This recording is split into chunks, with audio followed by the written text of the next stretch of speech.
how does the tree of life play into the trivium and the quadrivium? All right. Hi, everyone. I'm Thomas, and welcome to my channel. I do educational videos and specialize in this thing called the tree of life.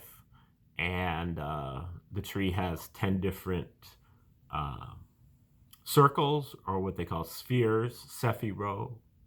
And they're number 10, 9, 8, 7, 6, 5, 4, 3, 2, 1. There's also an abyss here in the center and a 0 above the tree. So 12 different categories. I've turned it into a fractal by placing a miniature tree on each one of those 12 different faculties, turn it into 144 fractal faculties or stages of life. And if you'd like me to send you a free copy of an annotated list of those 144, just click the link in the description and I'll send one out to you for free. Now today we're gonna look at the tree and see how it fits in with the trivium and the quadrivium. Now, if you don't know, the trivium and quadrivium were ancient medieval, those are Latin words, European, back in the, very old European universities, that would be the curriculum. Was the trivium and the quadrivium. The trivium was logic, rhetoric, and grammar. And that's 3 stands for 3, and that's also where the word trivia comes from. So apparently it was seen as not being as important as the quadrivium. So the trivium is logic, rhetoric, and grammar, and then the quadrivium, which means 4, is music and astronomy and geometry and mathematics. So the quadrivium was seen to be more important than the trivium, and it encompassed those more, I guess, scientific or less liberal arts subjects, whereas the trivium was logic, rhetoric, and grammar. Okay, so now when we look at it at the tree here, what we kind of see is, the 10th sphere is about our animal instinct, animal consciousness. The 9th sphere is about our domestic consciousness, what we pick up from our parents and whoever's raising us growing up. And then the 8th sphere is about our belief systems, what we pick up from the institutions as we matriculate into them, our belief systems, and then also our logical faculty. So logic here at the 8th sphere, and then you could think here that grammar would be a kind of a 9th sphere thing, because you pick it up from whoever's raising you. You pick up their speech style, their mannerisms, speaking, and their grammar structure. So grammar would be something that you would pick up here at the 9th sphere. But I think that more germane would be to put it here at the 5th sphere, because it's okay. Now, when you have this pillar here, this is really left brain kind of stuff, and this is really right brain kind of stuff. Now, this left brain includes the logic, but as we move up the tree, we go to a more inclusive kind of thing. So the 8th sphere logic is really just like on the surface logic, whereas when you're here at the 5th sphere, you're talking about analysis, but particularly you're talking about the form, function, and relationship. So here at the A sphere, we're talking about kind of the surface characteristics. We're looking at the surface characteristics of things. And in particular, here on this side of the tree, we're dividing things. We're moving things, putting them into separate categories. Here is more of a synthetic kind of thing where we're taking things and putting them together, grouping them into logical, not logical, but grouping them into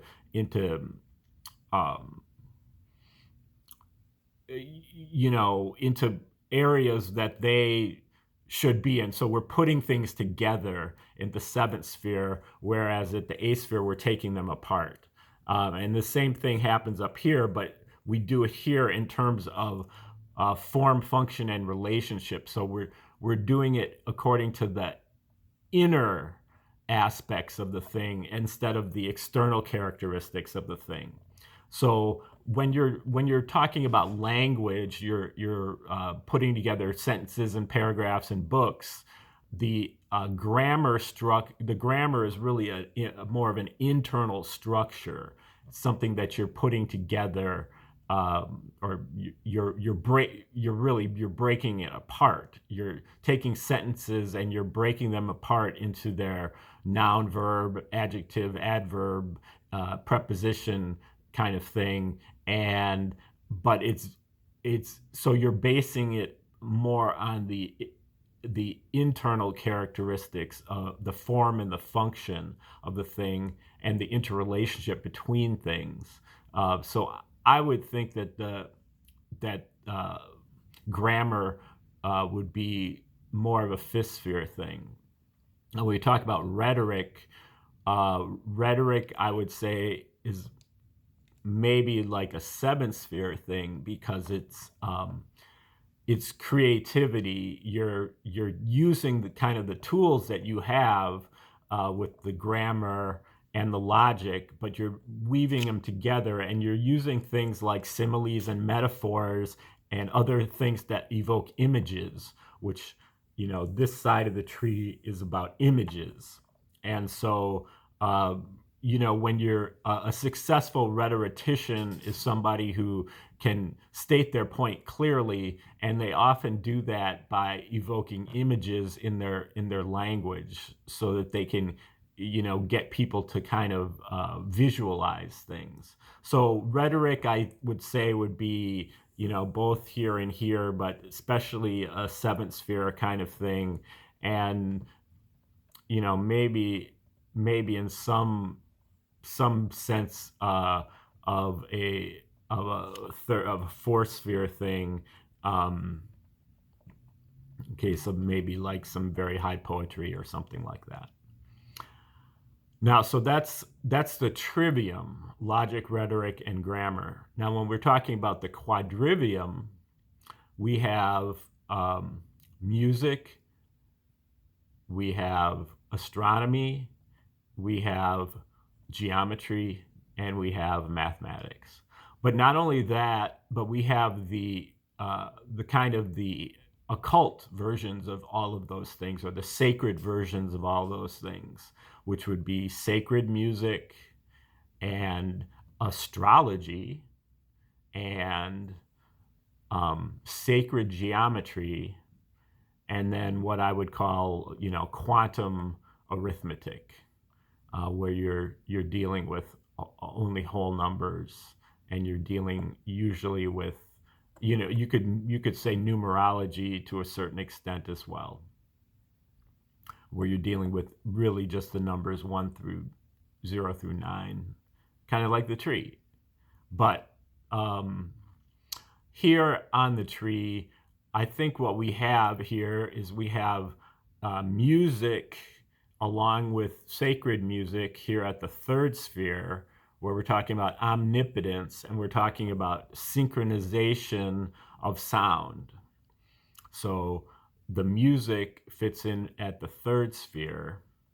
And then we have the astronomy and astrology fitting in here at the second sphere, where we're talking about visual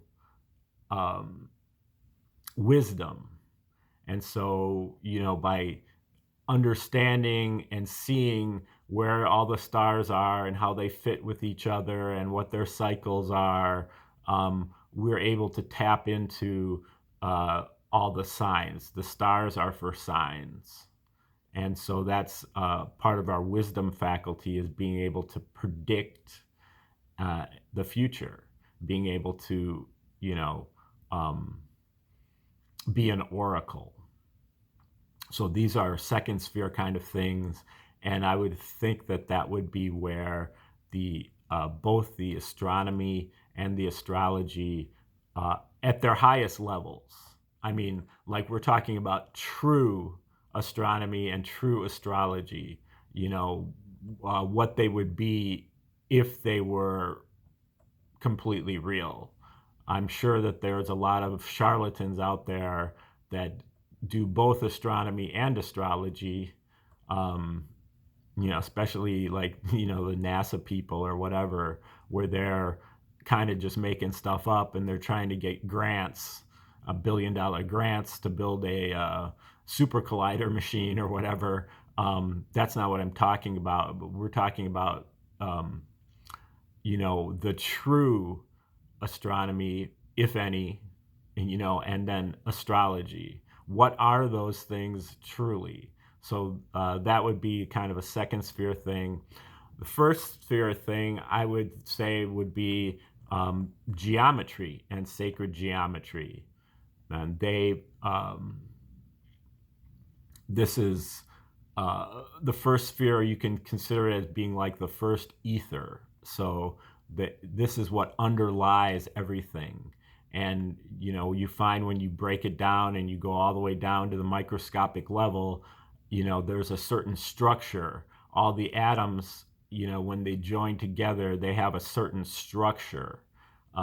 Usually one of the platonic solids or some other geometric structure, a torus.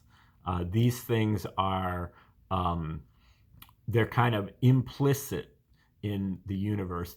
They underlie everything, and you don't really see them as clearly on the macro level, but if you break it down to its ultimate origin, you're dealing with things like astronomy. Things like geometry. And then the zero sphere I would classify with numerology and arithmetic, particularly quantum arithmetic, which I will be talking about in a lot of future videos. But these are, the numbers, the functions of the numbers. Every number has a personality to it.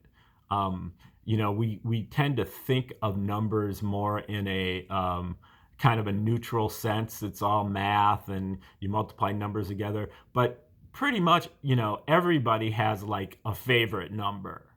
There's a certain subjective quality to numbers that I don't think people appreciate. And, it does come down to mathematics. I mean, some people tend to like prime numbers, whereas other people might tend to like numbers that go into everything. So for example, like the number 120. I happen to very much like the number 120, but it's very far from being a prime number. It goes into pretty much all the 1. It goes into 2. It goes into 3. It goes into 4. It goes into 5, and it goes into 6. It goes into 8. It goes into 10. It goes into 12. So it has a lot of numbers that that it works with, whereas the number, just another number nearby, say, I'm trying to think of a prime number up there, say 120, I think 127, or any prime number, it stands alone. It doesn't go into any numbers. And so they have different personalities. Some numbers are square numbers. 16 is a square number. And so, the ancients, especially the ancient Egyptians, thought about numbers in that way. They classified numbers according to their characteristics. And so, the numbers are not really neutral. They have qualities to them. And when we dig into that, we're tapping into kind of like these are the rules of the universe.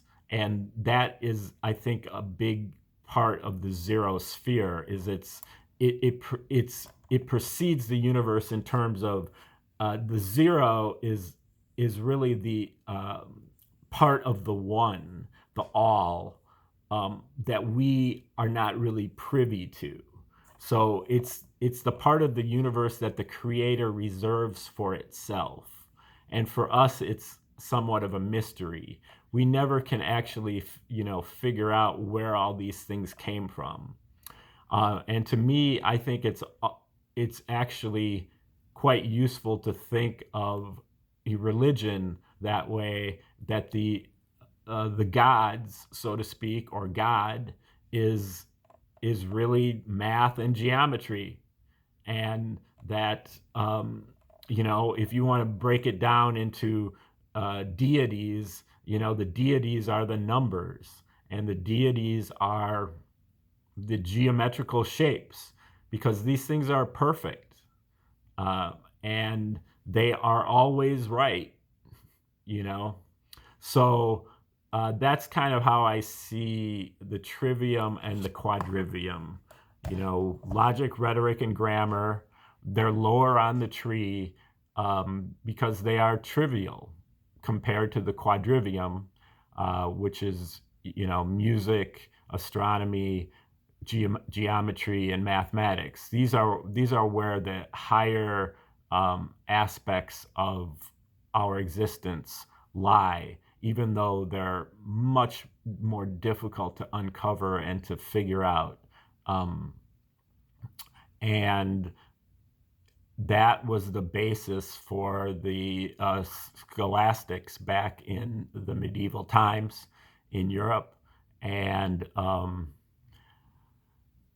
think there are a lot of people these days that are trying to kind of revive that kind of a curriculum of the quadrivium and the trivium, because I think we've gotten quite carried away by a lot of social justice issues, and also just irrelevancies in our school curriculum, where we're teaching things to people who are not old enough to understand what we're teaching them, and we've turned our educational system into just an indoctrination. And I think the quadrivium and the trivium gives us a lot more flexibility, and especially, when integrated with the Tree of Life. Okay, so if you'd like those 144, list of 144 fractal faculties, just click the link below and I'll send it out. And then stay tuned for future videos. Like, share, and subscribe.